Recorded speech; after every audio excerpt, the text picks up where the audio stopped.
culturel et le classement du site rupestre d'Abourma. Les budgets de l'Agence nationale de la météorologie, de l'École nationale des études judiciaires, de la Poste, de l'Agence djiboutienne des normes et de la qualité et d'autres organismes sont adoptés. Des arrêtés d'affectation et d'exportation des terrains sont validés. Le Premier ministre a présenté la phase 2 de la réforme des établissements publics administratifs visant rationalisation, consolidation et maîtrise des coûts sous pilotage centralisé.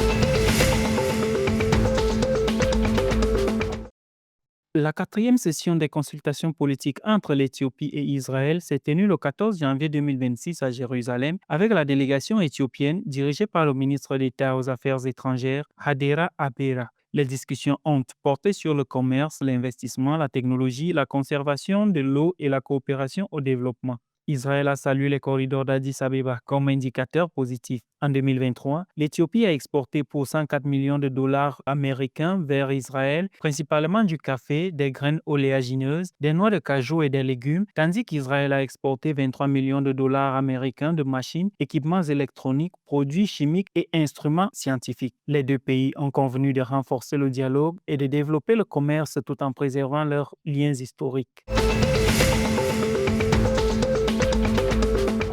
Dans le district de Kiela, la coopérative Kiesu prévoit de générer plus de 100 milliards de shillings kenyans grâce au cacao, sésame, pois d'Angola et noix de cajou intégrés au système de récépissé d'entrepôt de la Bourse des marchandises de Tanzanie. La coopérative vise à garantir des prix équitables et un accès au marché pour les agriculteurs, tout en renforçant de bonnes pratiques agricoles. La distribution de 8 000 plants améliorés d'anacardier et la formation des producteurs renforceront la qualité de la compétitivité des récoltes sur les marchés locaux et internationaux.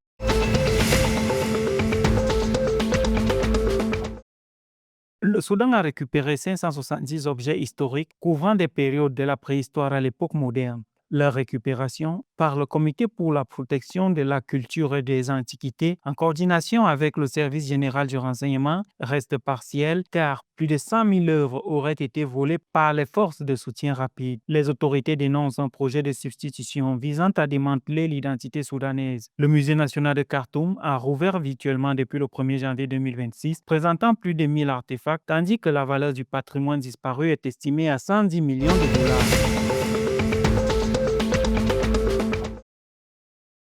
La présidente tanzanienne Samia Suluhu Hassan a offert 200 000 dollars à l'équipe nationale de football après sa qualification pour les huitièmes de finale de la CAN 2025 au Maroc. La Tanzanie a terminé deuxième du groupe C avec 2 matchs nuls et une défaite. Lors d'une cérémonie à Dar es Salaam, l'équipe a offert un maillot dédicacé à la présidente. La Tanzanie co-organisera la CAN 2027 et continue d'investir dans ses infrastructures sportives nationales.